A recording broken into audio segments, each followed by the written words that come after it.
Started. My name's Amy Goldman. I'm the Associate Director in Career Services. I'm glad to see you all here today. I want to welcome you to Career Connections. This is the first in a week-long series of brown bag lunches where we have employers, our local partners come, and it is a chance for you to ask questions about their careers, their background, their role, the industry, the company that they work for. So really no questions are off limits except for, can you hire me? So we have an hour to ask questions, and then, so just to let you know, appropriate behavior to ask a question in a format like this would be to stand up, introduce yourself, say your name, and what field of study you're in so that our panelists can direct specific questions to you or answers. And then part two, after the hour is over, we're going to give our guests a room where you can ask any individual questions that you may not have wanted to ask here, or get a business card, and that will be first come, first serve. So, I'm going to start out. I'm going to let the panelists introduce themselves, and then the first question we'd like to start with is one piece of advice you have for students. Jesus, you want to start? And how would you like me to proceed? Introduce myself, like my title, background, education? We always talk to students about their 30-second commercial. Okay.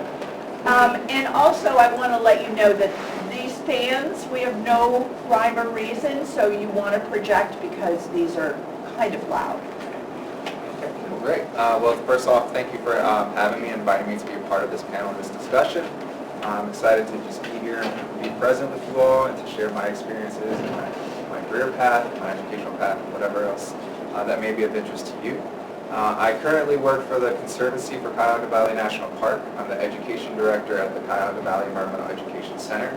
Our Environmental Education Center is an overnight and program center. We do education around the environment, specifically the Cuyahoga River watershed, and we bring schools in where they stay overnight. Our center is co-managed and co-run by the National Park Service and my organization, which is a nonprofit organization. We're considered a friends group, and we work directly with the park to do not only education but a variety of things around the Cuyahoga Valley National Park. How many of you have heard of Cuyahoga Valley National Park by show of hands? Okay.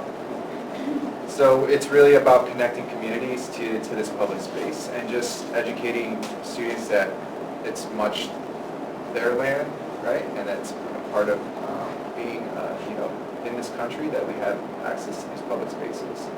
I guess what advice I would give to a student, I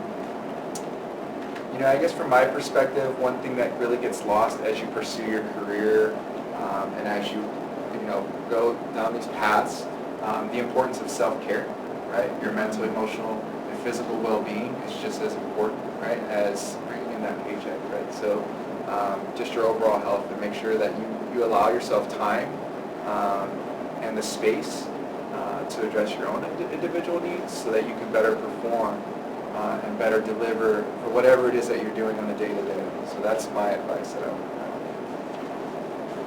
I'm Lindsay Rucker. I work for Parker Hannifin. We're actually located in Mayfield Heights.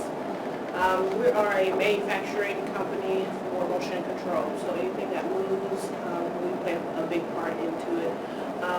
Me personally, I work for the University Relations program within Parker.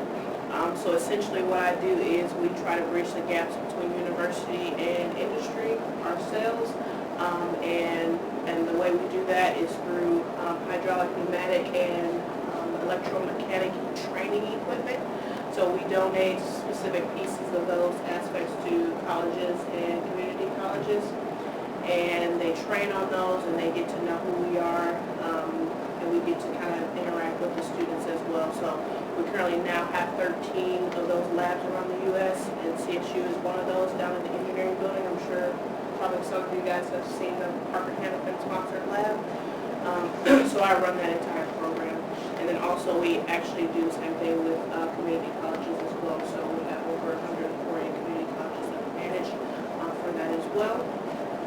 I came out of school 2012 with an electrical engineering technology degree, but went kind of a different route and didn't do engineering. I came out and did a sales program. So kind of used some of my speaking tactics as well as still engineering and technical writing and some other things that I really enjoy doing. My one piece of advice for you all is, you know, when choosing a job, make sure it's something that you guys really, really want to do and not because of pressure from other students or from family or anything like that. Make sure you enjoy what you're going to do because you have to remember, at least starting out, you're going to be within that job for the first 3 to 5 years. So you want to wake up every day and you want to make sure that it's something that you want to do every single day. Because there's a lot of days and there's a lot of hours in the day. You're going to have to spend all that time working on that in that specific job career or in that job. So make sure it's something that you want to do and it's not based on pressure, pay, or anything like that. It's totally your interest. So my name is Martini Mintz, and I currently work in the recruitment and admissions department for City Year. City Year is an AmeriCorps program. We're an education nonprofit. We go into under-resourced schools to help young people become tutors and mentors, role models to students in those high-need schools. So we help those young people either in a K through 8 or a high school get on track to graduating.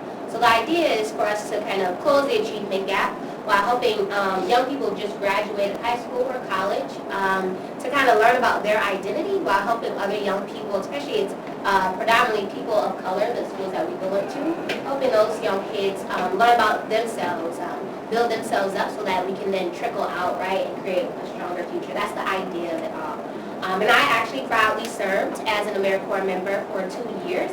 After I graduated college, I worked in a 3rd grade classroom, and then I became a team leader. And I led a team of 18 to 25-year-olds, very different from my 3rd graders, but it was a great opportunity to learn about my leadership and my skills. And I actually was a communication major and a business major when I was attending Hiram College. I went to a very small liberal arts school and kind of got into service work and things like that, and it kind of changed my outlook on what I see my life becoming and finding out my purpose. So we can kind of talk more about that, but the advice that I would give for you all is to have some options for yourself. I went to college and I thought I was going to do one set thing and get that job, and it didn't work out that way. And I had no other options, and so I was kind of stuck. And I just say, like, just knowing your talents, your other skills you can bring to the table, have those in your back pocket because it can definitely help you in the long run. Morning. I'm Donna Rivera-Wells, and I'm with Lorain County Juvenile Court. I've been there almost 24 years as of this upcoming start of the summer. I will have to say that I hold a number of various hats in that organization, and it is kind of a really neat job. Not one day do I think I'm miserable about walking through those doors because of what I'm able to do and accomplish. In the course of juvenile court, there are 2 sectors within domestic relations court. Domestic relations court is unique to our county, Lorain County, because we work primarily as a family. So we have a family court, and then we have a juvenile court. Different things that you can do within the realm of this domestic relations court. We have attorneys, we have social workers, we have probation officers, we have clerks. We have individuals that are doing bookkeeping, finance, human resource management. You name it, pretty much we have the gamut. Because we're a high-functioning organization, much like all these folks here on the panel.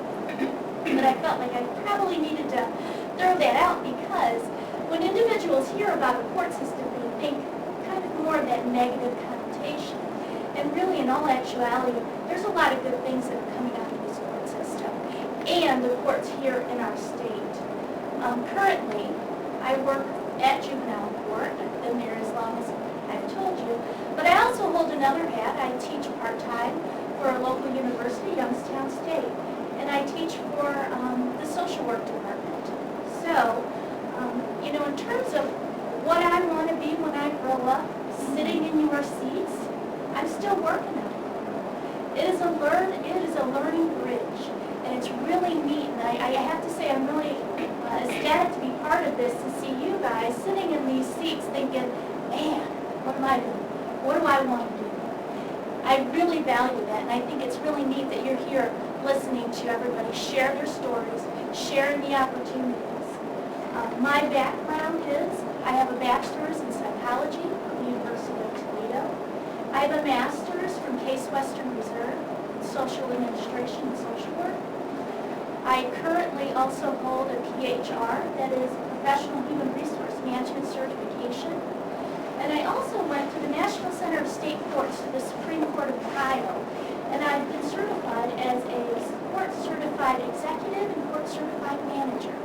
And essentially what that helps is how to be a manager, how to build up relationships, how to be a leader, and how to help your community ultimately. In terms of what I have to offer and what I can bring to the table, I love being the last one, because they all have these awesome ideas and things to share, and I get to piggyback right off of it, because everyone said some really neat things.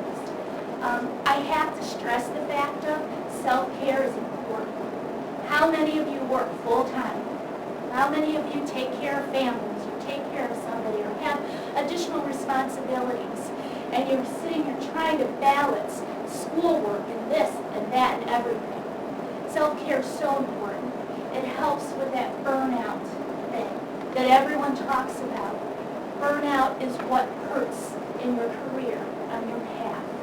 And so it's vital and it's very important that you maintain that and be mindful of that piece. The other thing is loving what you do. Don't dread walking in that door. And if the paycheck is way up here, but you're like, I don't think I'm going to like doing that for the rest of my life, really think it through. Do you want to spend 24 years in a position? I did, and I do. Do you? Think of that. Okay? That's what I have to offer. Thank you. Great start, thank you. So you've got a well-rounded panel here of corporate, nonprofit, and government. And I'm going to ask, at this point, are there any questions from the audience that you'd like to ask? Okay, well then I'll go ahead and... I have a question. yes. I'd like to know, what's qualification for each, What is the what? qualification, a requirement For each individual? Okay. You Well, mean Donnie, for a specific job function that we do now? like a performance? Donnie, you want to start? I can start. So right now my role in juvenile court is I'm a program manager. So I supervise a department within juvenile court. And so what the requirement is a bachelor's degree in criminal justice, social work, somewhere along the lines of some type of field that is geared toward the community, geared toward human relations. And that's what it is in terms of what I do. Now, in terms of what the court has, there are other positions that do not require a bachelor's degree. And that certainly is, a benefit to some, and that's okay. In terms of teaching, I have to have a master's degree, and I also have a licensure, a CDCA, Chemical Dependency Counselor Associate as well. Thank you, Marnie. So for my specific program, in AmeriCorps in general, there are some certain qualifications that you have to have. Between our program, you have to be 18 to 25 to serve as an AmeriCorps member in City Year. You also have to be a U.S. citizen, as well as have a GED, which is open. A lot of people appreciate that. You have to have a diploma, and you can also have a college degree. So we're open. We kind of have a big range. And then really, the biggest thing I always tell people is just a passion to really serve the community. Now, I'm speaking specific for City or AmeriCorps. So there are other AmeriCorps programs that don't require age limit. So you can be any age and serve in certain programs through AmeriCorps, but they might have other specific requirements as well. So staff positions, like my position, you don't necessarily have to have a college degree, but some of our other positions definitely, and we're a very small site, specific for Cleveland. We need like development people, we need, of course, our marketing and things like that, so we have a wide range of positions, and we're a national board, so we have 29 sites all across the country looking for impact managers who go into schools, and you do have to have a college degree for that. So you'd be the supervisor over the entire team that goes and serves as tutors and mentors to students. So there are different kinds of qualifications, like you said, based off the different staff positions. For my job specifically, it's more of a relation-based type of role. So you actually have to be a good communicator. Obviously, they look for that relationship building, but you do have to have some type of bachelor's degree, either in engineering or business. So my position actually falls in our digital marketing group. So if you're in type of business marketing, that sort of thing is good. And then also some type of sales background as well, just due to the fact that you are dealing with technical knowledge when it comes to some of our products. So that's where that engineering background takes place. So good communication skills, bachelor's degree in either engineering or marketing, and then just relationship building is probably the aspect. I'll speak to my own personal experience. My educational background is in biology, both for my undergrad and my graduate school, which has helped tremendously in terms of just being an environmental educator and teaching about the natural world and all those things. I always struggle with this question because I think it's more about the skill sets, right, and the skills that you can acquire as you go through these your career path, and really identifying, like, going back to that comment about the passion, where does your interest lies, and then what skills are required for that particular position or field, and then going after those skills and acquiring them that way. That being said, I think of the structure of the Environmental Education Center. We have field instructors, which is like a very entry-level position, and they're the ones that are working directly with students on a day-to-day basis. They live in the national park, but they come from a variety of different backgrounds. Some of them are educators, by educational background. Some of them studied economy, and just have an interest in wanting to connect kids to the natural world. So, and we provide that training. So some jobs and places will provide those skills and that training to develop on the job.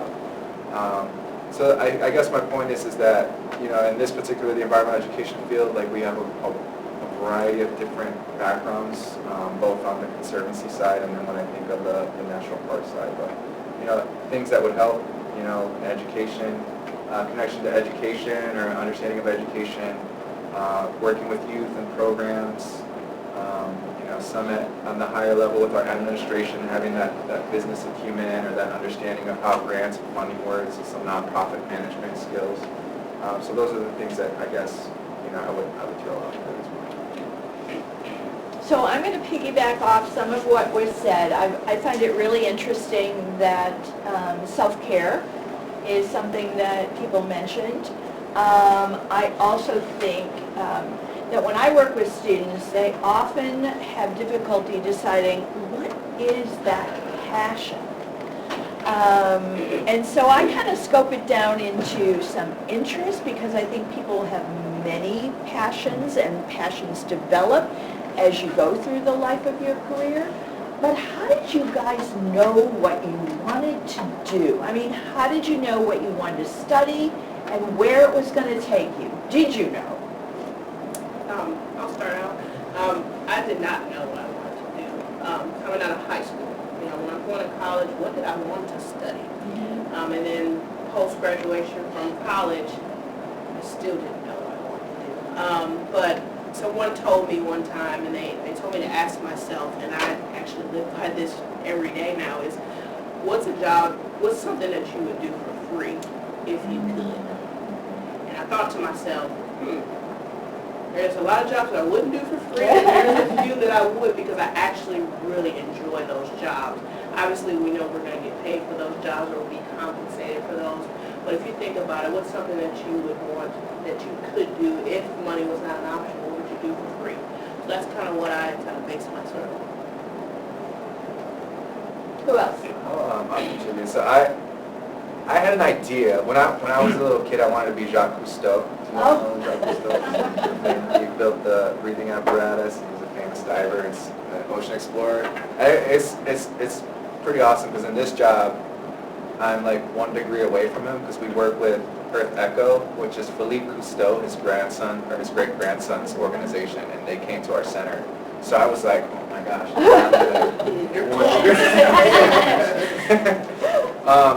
But my passion and fascination with like just biology and the natural world came through my family, you know, just spending time outdoors. And I knew I wanted to pursue that in my life in terms of a degree or in a career. What that looked like, I had no idea. I had no idea how to navigate that or even step my foot into that door. And it kind of took this up and down path of going through that till something finally opened up that kind of combined both working with my passion for connecting and working with people and the natural world, the environment. So it's, you know, I think, you know, sometimes those doors open and, you know, when the opportunity arises, you know, stepping through that or not, you know, can be all the difference. So. I would agree with you. I mean, you know, what we don't pay attention to are those opportunities that just come up, and if we're so focused on one direction, we might not take a chance on something that might lead to new opportunities. Martinique, how did you know? What's your major?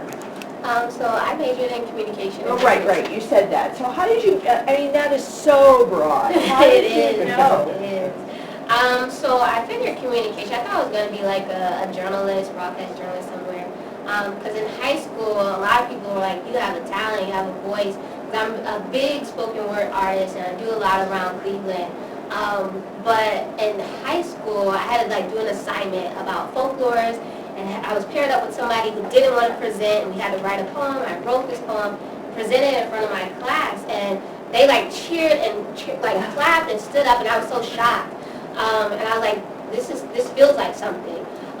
And so I actually got to compete nationally a couple of years while I was in high school in New York and in Kansas City through a program through the NAACP called AXO. That stands for like the Afro-Cultural Technical Olympics of the Mind. And so I got to compete nationally with all these people of color, and it was beautiful. Like people were in engineering, people were in like biology, all these different things that they were interested in, drama and arts. And so I got the big head, and I thought I was going to be this big star, and I was going to take over the world. I don't know. And then I got into college, and it kind of shifted. And that's why I went to communication and things like that.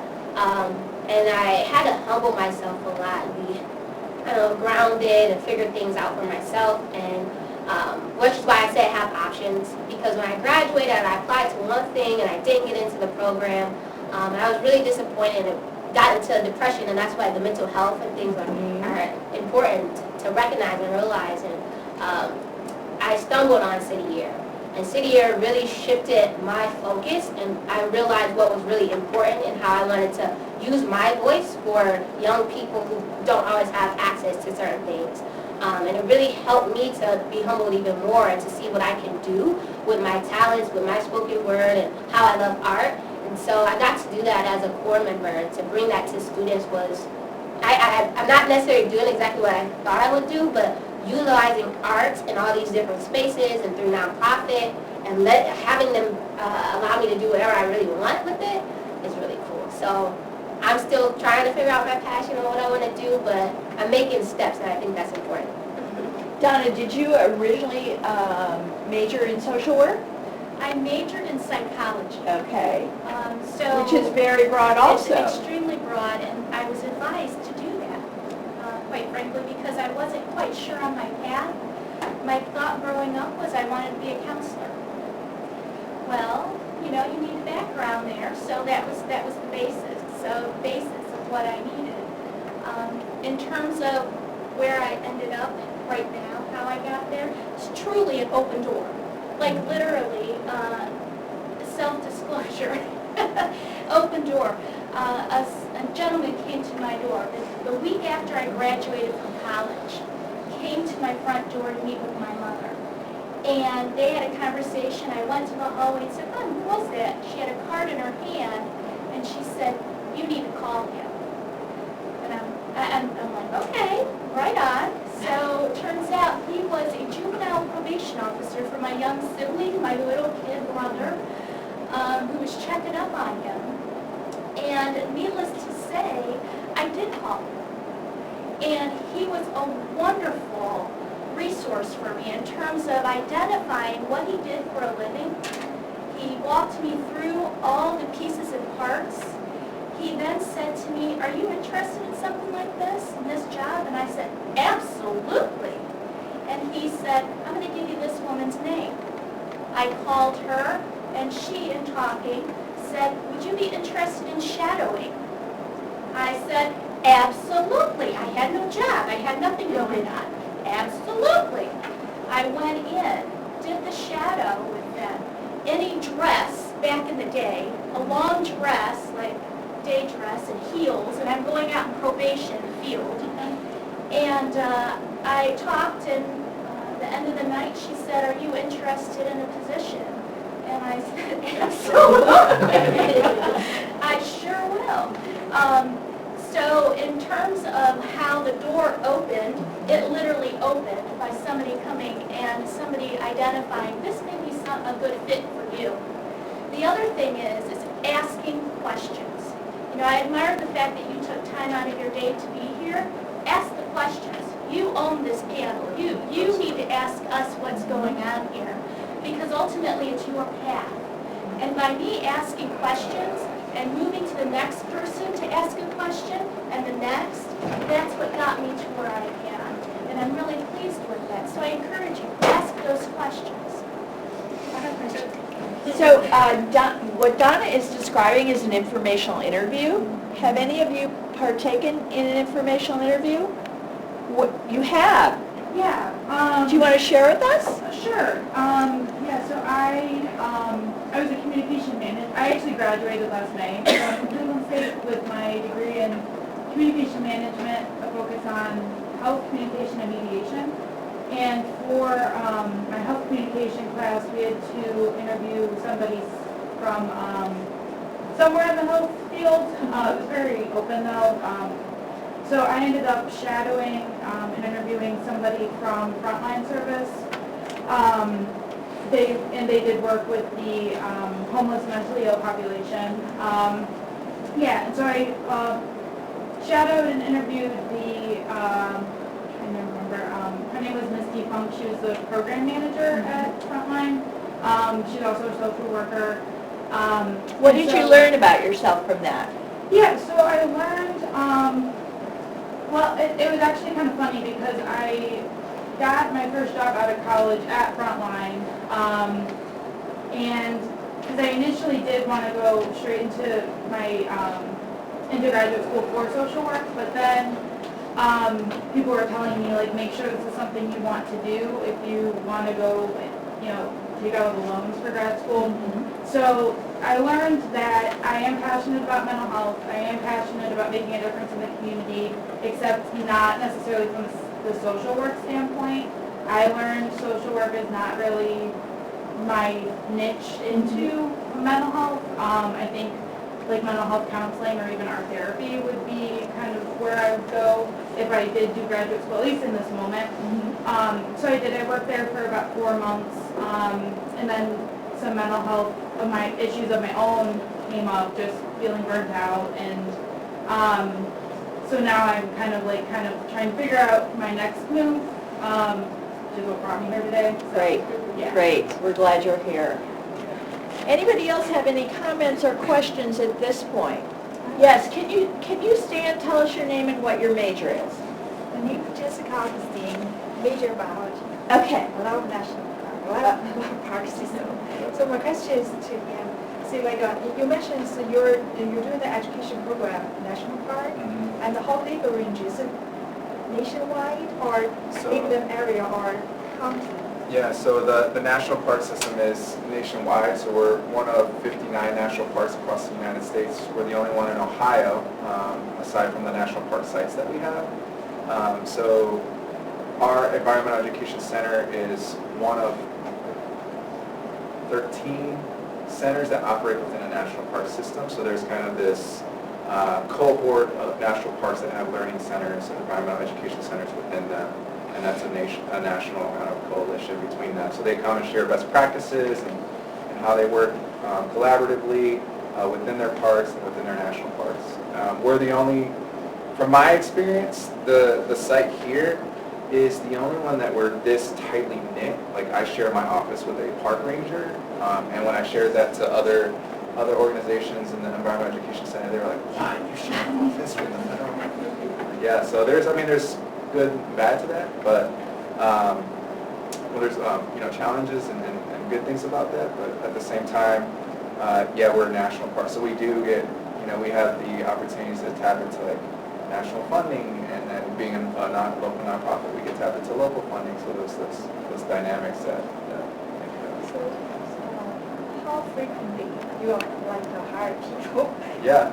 So with our field instructor position, that's a 10-month position that is ongoing. So we have new Is it applicants. considered like an internship? No, it's I would say it's above an internship because it's full-time and you go through a full training, and then you have more responsibilities. So there's a lot more independence with the role of the position. So we hire that position every year, and then there's also if you're interested in the national park side, there's other ways to navigate that, and that looks a little bit different. So having someone from the federal agency here who has more insight in how you would, because the resume and the application process for those federal positions is a lot different from a nonprofit. So once like people hire for education program, we're sending to nationwide pay for presentation or is kind of Yeah. localized? So if you want to talk to me later, I can give you some additional resources on some opportunities that happen locally and then things that occur nationally, especially because there's things where you can go and they'll send you to Yellowstone for 6 months and work there, things like that. So those are those opportunities that you might not be aware of. Right, so that's really interesting because I would think, at least my understanding at the beginning, before I really got into career counseling, was biology. You need to do research, you need to work in a lab, right? And here's a perfect example. Case, this is a perfect example of how he's taken his love and his passion for things and combined it with his major.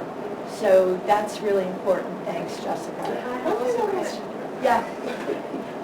So I'm from different culture, obviously. We love nature lover, like music, like nature. So here's the question, vocabulary. What is the shadow? Shadow, yes, What is okay. shadow? So shadow, having the opportunity to meet up with the professional in the field and share time with them. So you may be able to meet up with, say for instance, say if I was in biology, I'm not that cool, but if I was, and you wanted to see what I did in that day, you and I would set up a time and you can spend time with me in the morning, afternoon, the whole day, and just see what I do. That's essentially the makeup of kind of like a shadow. Does anyone else have something different No, to it's add? great. Very similar. Would you use the shadow in the word in a sentence again?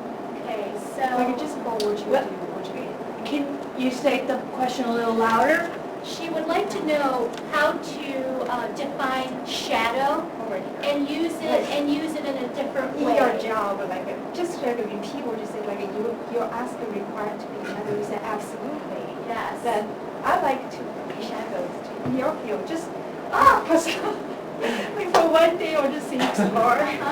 Like she mentioned the career path, not limited to just one, because if you have this talent, you can do more than one, and why not just explore it?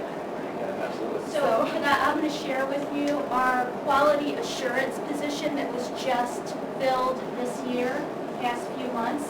The individual that filled that position is a biology major.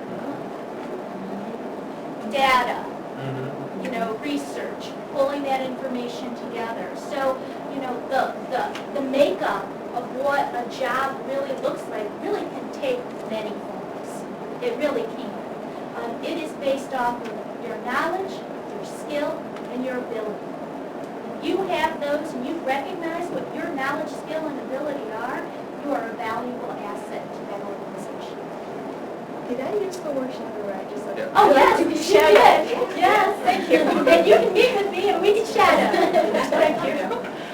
Just going back to the original question, just one piece of advice. If you get into a job your first year, just like you said, and it's not for you, that's okay. All right?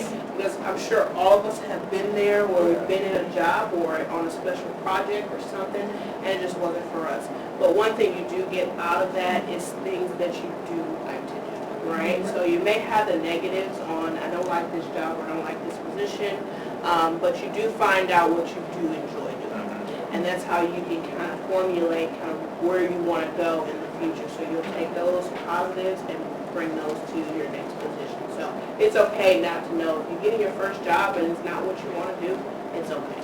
Yeah, that's really important, so it alleviates any concern that you have going in to observe, or do any of you offer internships? That's another good way to find out if you like something before you make a commitment. Any of you offer internships? We offer an internship. It is typically with our probation department.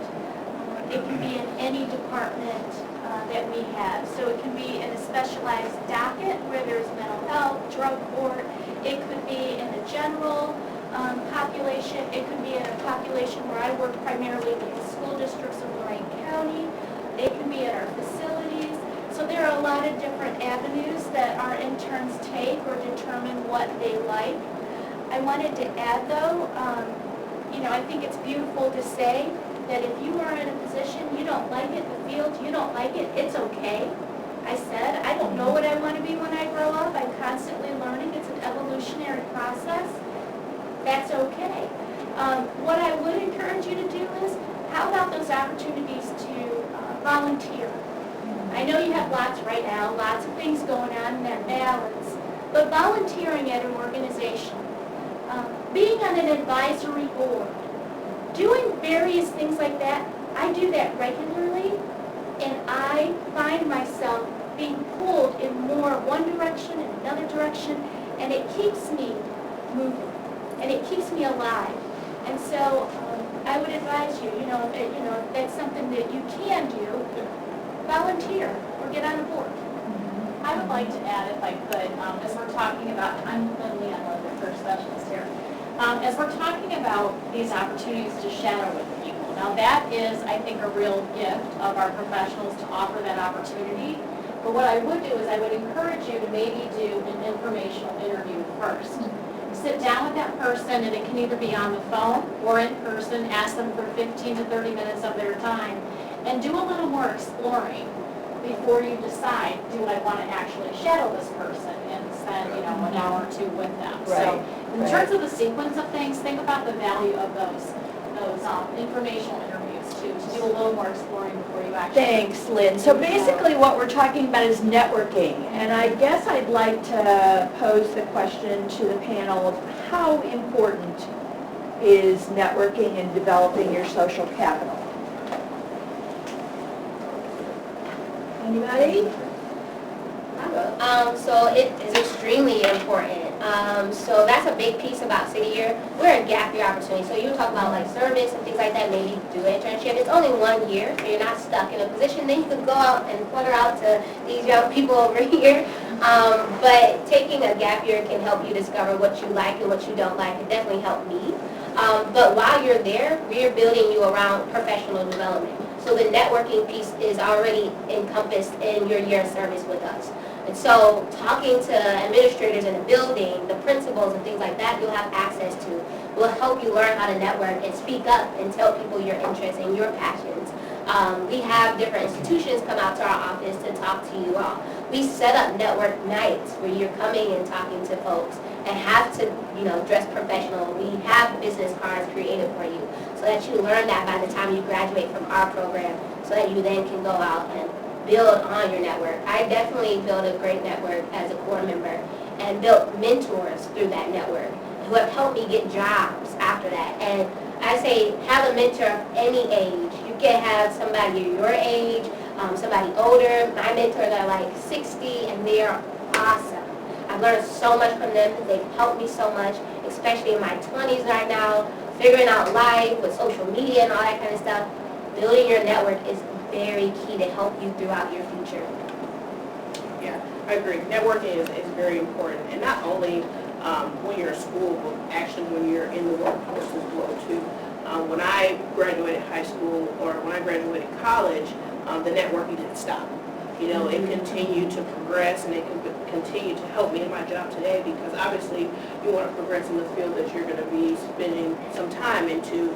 So getting to know those, you know, higher ups, or your boss, or your future boss, or anybody that you want to work for is very important as well. But I think events like this is a great starting point for networking, because you know, we tend to come to the surrounding schools pretty often, and we continue to see the same face and the same name, and you know, that sort of thing, in your interest, that's gonna pop off a light bulb in our head, saying, you know, he or she is very interested in either our company, our position, or just knowing more information. So, and it doesn't have to be formal every time. It's just, you know, come up, introduce yourself, and you know, that could be it. But just getting to know you and who you are, and constantly seeing you, is networking as well. So as long as you're here, take advantage of these moments, soak up as much information as you can, and grasp those nuggets, and be able to use that once you go out into your career. Great. Jesus, anything to add? Yeah, I think I would just add like the relationship aspect of networking too. So, you know, I think about my own personal network and just the people that come in and out of my life throughout my career, and, you know, through different projects and working. It's like, how do you really tap into that network and utilize it? Right? It's extremely important. And it can be simple as, you know, some of the things that were mentioned as, you know, reaching out, you know, and saying, you know, this really stood out to me when you spoke, and I'd like to learn more about that. Or reaching out and saying, I like what you're doing, if there's any way that I can contribute or help in any way. You know, those things kind of leave the door open. And so it's, for me, it's really important to understand, like, how do you utilize that network, right? And how do you maintain that? Because, you know, those are relationships. Right, right. So I'm going to switch gears just for a minute, unless there are any questions from the audience at this point. Yes, stand up, give us your name and what you're majoring in. Oh, hi guys. My name's Alia. I'm majoring in marketing, and I'm a junior right now. And I wanted to ask if there are any internships for marketing or sales available in any of your organizations. We do not. So we have a full-time position in technical sales, which I participated in, but we do not have internships, just due to the fact that it takes so long for you to kind of know exactly our product, what we sell, and the year, and it's actually a one-year rotation program. So we can talk a little bit more about that. I can give you information on the full-time, and then maybe that's something that you could talk to me about, and we could possibly kind of very competitive as far as internships. Yes, thank you. Yeah, I don't know of anything formal right now. We do have a marketing department that promotes, markets the Conservancy, our programs and events. So, you know, I think those opportunities do come up, and, you know, so if you want more information about our organization, I can connect you with, you know, our marketing director and see what kind of opportunities are there. That would be great. Thank you so much. So as I said, I'm going to switch gears a little bit. What is the most challenging issue you have faced in the world of work? Or one of them? Valencia? Yeah, I would say for me personally, the transition from college to professional life was very challenging for me. Just because, you know, there's a different structure in my time management that I have to deal with. I had to dress up for work every day, which was very new to me. My schedule obviously was strict, and I had to report into someone, you know, classes. You just, it's a professor, you go in, you do your thing, and you get a good grade, and you come out, you know. You actually have expectations when you go to work. So that was very challenging for me. But how I cope with that was, again, talking to my mentors that I was paired up with. And he was pretty older, just like she mentioned, and he was great. He had a lot of experience within the company, and he really showed me the way as far as how corporate life goes. So that was probably one of my challenges thus far. Donna? I would say one of my challenges, I'll say one, would be adaptability to change. So there is a constant evolution of change in any type of organization in terms of trends within the community, social media catching up, and you name it, there are changes that are consistently happening. And I have to say, in my world, I think I know it all, and I don't. And I'm humbled on a regular basis, and I love it. But in the beginning, when I was young, coming into that practice, I really had a difficult time thinking, this is how it's going to be, and this is how it's always going to be. And in all actuality, that's not healthy. It really is one of those things, being able to identify that there's growth, and there's a lot of productivity that comes along with that. I think utilizing a coach, utilizing a mentor, having somebody that you can have supervision regularly just to talk about some of the changes that happen is valuable. That really is an important thing, and it helps you kind of move through some of those challenges. Thank you. Anybody else?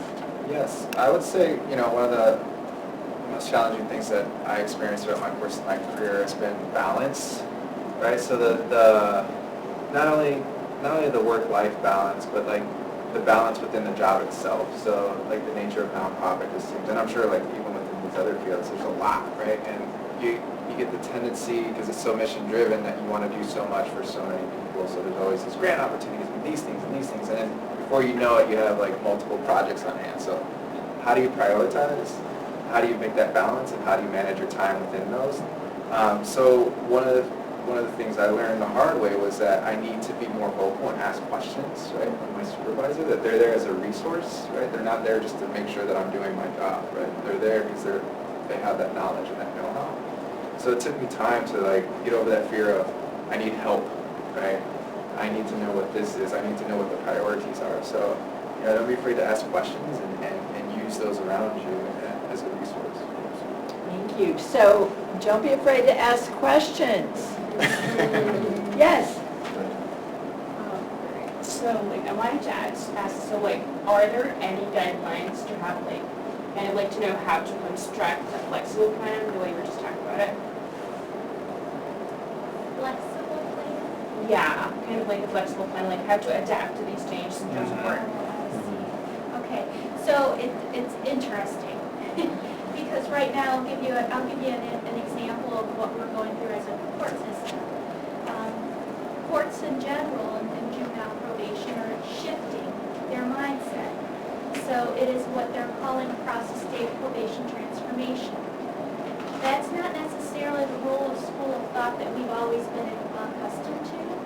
So it's a matter of how do we get our people that were here that know this and can't change yet to here where there's change. It's constant education.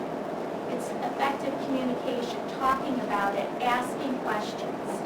It's meeting with a supervisor, somebody that knows about it, and saying, I'm having some struggles with this. How can I move? How can I take one step further so that I can understand a little bit and I'm on the right track? There's a lot of that communication, really. And just learning about what that change is all about, how it affects you, and how it affects the community at large and the people that you are really working with. Because it's not just all about me, right? It's all about us and how we're making an effective change. So it's really communication, questions, and it's not just a one-time thing. It's consistent. Thank you. And you had a question. I do. My name's Kenny. I'm a marketing major. I'm a non-traditional student in that I did 11 years in a whole different career field and everything else, and now I'm going back to school. Good for you. Okay. It's kind of weird being the old person in class. So, do you guys have any, so trying to get a job, I don't have the background, but I have a lot of the skills and stuff that translates, which most of you mentioned was important. What, advice or recommendations would you give kind of for the opposite? If you're coming from the workforce and doing this, and managing people and doing some other stuff. I spent 11 years in the Army as a medic, so that's my whole transition to marketing. Yeah, it's weird. But what kind of experience, what kind of like guidance would you give to kind of go backwards, like from a workplace, from doing all this stuff to move into, you know, the school again? Does that make sense to? Okay. What I would have to say, for my 2 cents, is that you're not starting over. That you're switching to another industry. And all those skills you developed in the military are really, really sought after by employers.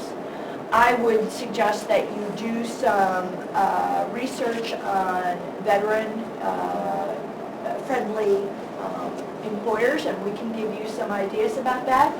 But you're not starting over. I want you to switch that mental mindset that you have. You are going in a new direction, but you can give examples from your time in the Army that will get an employer to realize that you can contribute a lot.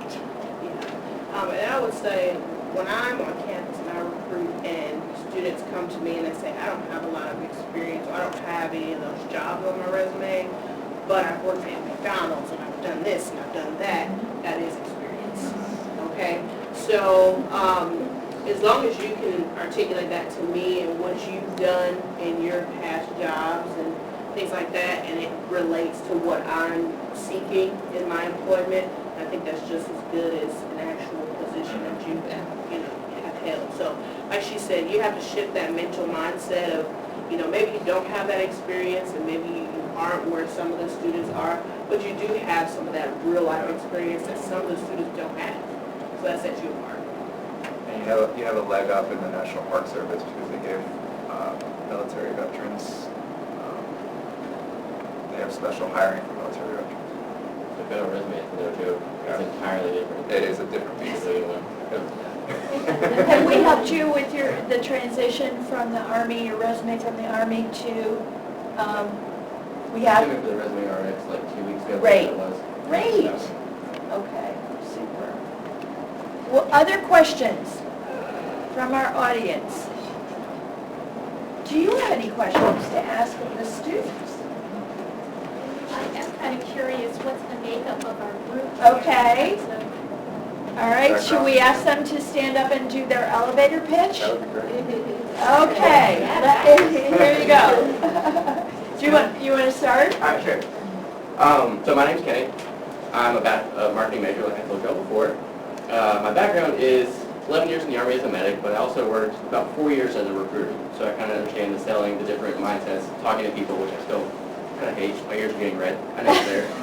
But what I'm trying to do now is move into a digital marketing or more of a brand management kind of role, especially in social media and stuff like that. And I know you work for the marketing, you're HR-ish, and you have a lot of other stuff that I don't even understand. So I'm trying to move into this space and this idea, and that's why I'm here, to try and get information and background and learn how to maneuver things. So I've done a lot of stuff, but selling it on a resume is different, getting into the process.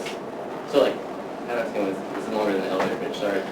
But like, I have all this experience and stuff, and I gotta get past that first bridge. So the networking thing is kind of ultimately why I'm here, is to get past and sell, prove my worth, so that it's not written off on paper immediately. And that's kind of why I'm here. Okay, I'd like to go in the back. Can you introduce yourself? Yep. I'm putting everybody on the spot. I'm Jenny. I'm a junior. My major is health sciences, a minor communication. And I actually work in the athletic office here at CSU as like a student worker. And I realized that's what I want to do instead of health sciences. So my major is kind of a little goofed up now. But I don't know, I just take a passion for athletics and grew up in a family with athletics. And I don't know, I kind of just came here to see like what everybody else had to say as like an outsider, so I could take in not like the networking side, but more of just like what the outsider view was. Well, we're glad you came, Jenny. How about you? Right? Yep. In the back? Yep. Well, you can go first, yep. Well, I'm standing up, so that works. Right. Hi, my name is Christian Bowers. I am majoring in mechanical engineering with a minor in mathematics. I also have a Lean Six Sigma Green Belt from Purdue University. Right now, I'm working as a operational engineering consultant for Magnet right there across the street. And I just figured I'd stop in and see what everyone had to say. This is sort of a spur of the moment thing, hence my attire, but just really want to see how everyone else in, say, HR, university, things like that, really come together to select their candidates and how to best apply interviewing and recruitment strategies to my line of work and externally as well with my clients. Thank you. How about you? So my name is Henry, and I am a master's student in environmental studies, and I have a background in the nonprofit sector, especially in homelessness, refugees, and environmental and urban sector. And I'm here to look for a research position, I guess, or some kind of research sector, because I've been doing lots of research in environmental protection and urban development. So I don't know if you're speak to you, or like I hear somebody speak to it. But anyways, I just want to be interested in something. Thank you. I'm going to skip over faculty and staff, and I'd like to have you introduce yourself if you could. My name is Mark Gade. I'm a senior undergrad in mechanical engineering. I've always had this passion for making and designing parts, and I just really wanted to get myself out there as far as networking and for job opportunities. Thank Thank you. Hi, my name is Seth, and I graduated a couple of years ago with a double major in math and computer engineering. And I'm here to look for a full-time job that uses my computer skills. Thanks, Seth. Okay, who else do we have in the back? I'm Jenna. I'm a junior here. I am major in criminology, minor in philosophy. Here is a facade for the Lorain juvenile court. I really want to work with the juvenile kids. I'm actually a mentor with the brother and sister in Cleveland. Because I feel like getting them out, like the system itself is like super important. They are getting out to the kids. Like kids are our future, and kind of like helping them switch up the mindset over of you can do it, just like where I grew up and how I grew up. So I'm just kind of like branching out and seeing the networks and stuff. Okay, and you just came in, yes? Yes. Do you want to introduce yourself? Oh, sure, no problem. Hello, my name is Lawrence Okachiri. Sorry, we got ourselves together. I don't know what I'm doing. I'm a little nervous, so. All right. Take your time. I'm a post-bac student.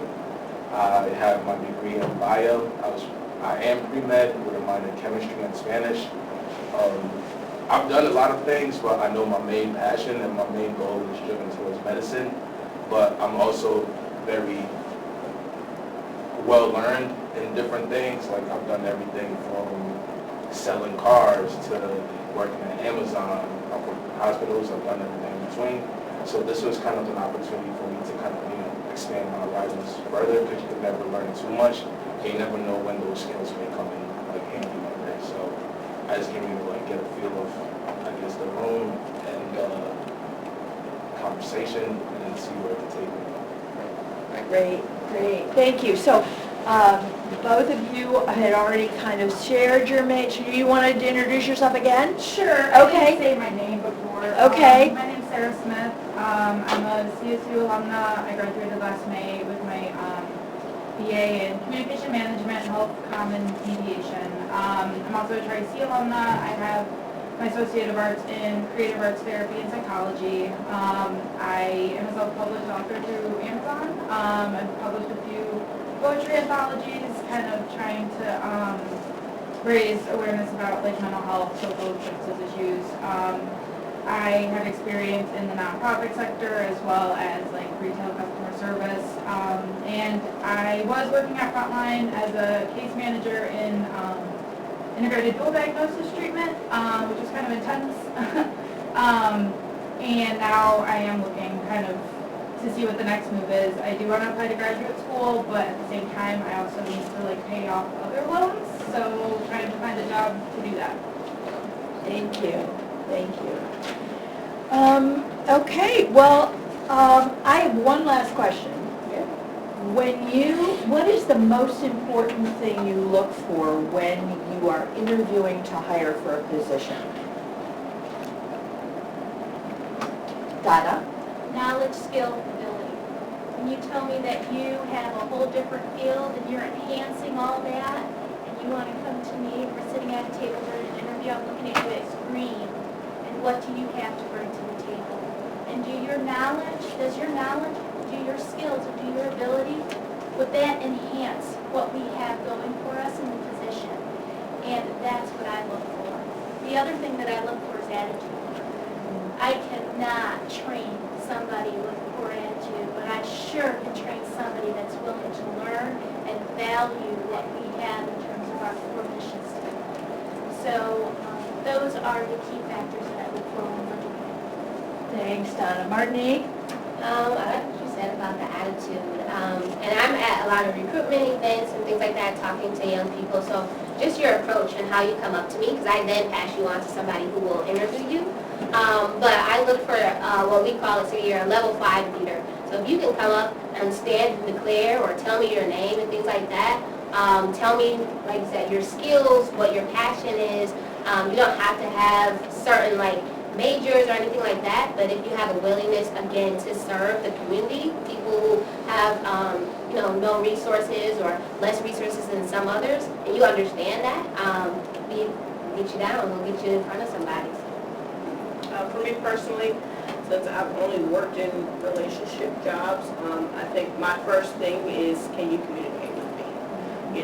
Can we have a conversation? Because you would think that's pretty common, but a lot of people can't be face-to-face with you. What I enjoy, if I were to hire you, would I enjoy working with you? So that goes with personality. It goes with, are you a personable type of person? Can you stand up in front of a crowd? That sort of thing. So I look for you as an individual before I look for your paper. The paper is obviously second for me because if you have those qualifications, and just like she said, we can't teach personality.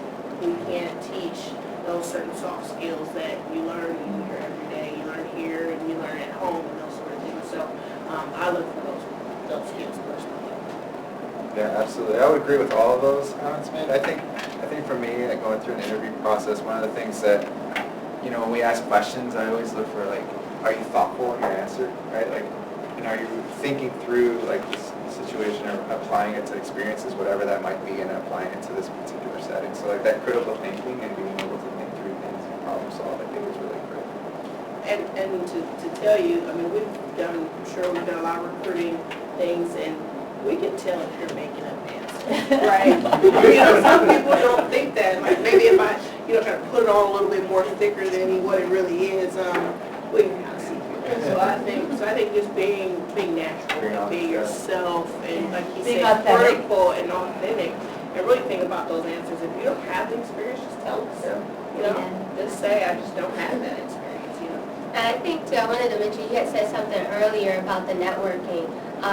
Going up to all of us, if you're not interested in what we have to offer, you have to tell us something interesting about you. You never know the connections that we have. It might not be the job that you're looking for that I have to offer, right? But if you come up to me and really voice what your interests are, you never know what I can do. I was just at Hiram, and a young man came up to me, not necessarily interested in my program specifically, right? But he was so genuine in his approach. He told me everything that he was doing on campus and was so confident. And I linked him up to another fellowship that I was a part of around policy. Had nothing to do with what I do currently. And now he's going to figure that out and do research on his own. So you just never know the connections that you make. So talk to everybody, even if you're not interested in the jobs that we have to offer. Talk to us. You just never know. So I want to end, this portion, and part 2 would be that our guests are going to be in a room, and we'll show you what rooms they're in. You can stand outside, and it's first come, first serve. If you have any questions. Quick question to all. As the like the way you're hiring job, is it for like short-term temporary job or for like a long-term? Like seasonal for like Yeah, national there's- park is very seasonal. So the field instructor, but it depends on the position, like there's full-time, I mean, our organization has full-time, part-time, seasonal, so there's a lot of different ways, you know, to get it put in. Or she said it's like a year rotation. Yeah, so that's, like you said, there's multiple, I mean, there's thousands of jobs that we have on our website. But some are internships, which are 3 months, some are co-ops, which are 6 months long, and some are full-time. So it just kind of depends on which races are, what they have available. And ours, again, my AmeriCorps specific is a gap year, so it's only 11 months as an academic year, but we have staff positions as well. And ours is full-time, part-time. That's really kind of the bulk of it. Let's give our panelists a round of applause. Thank you so much. I found this very informative. Okay, so part 2. We're going to give you a room, and you can stand outside the room if you want to talk to anybody, pick up a business card, okay? Sure. All right, thank you.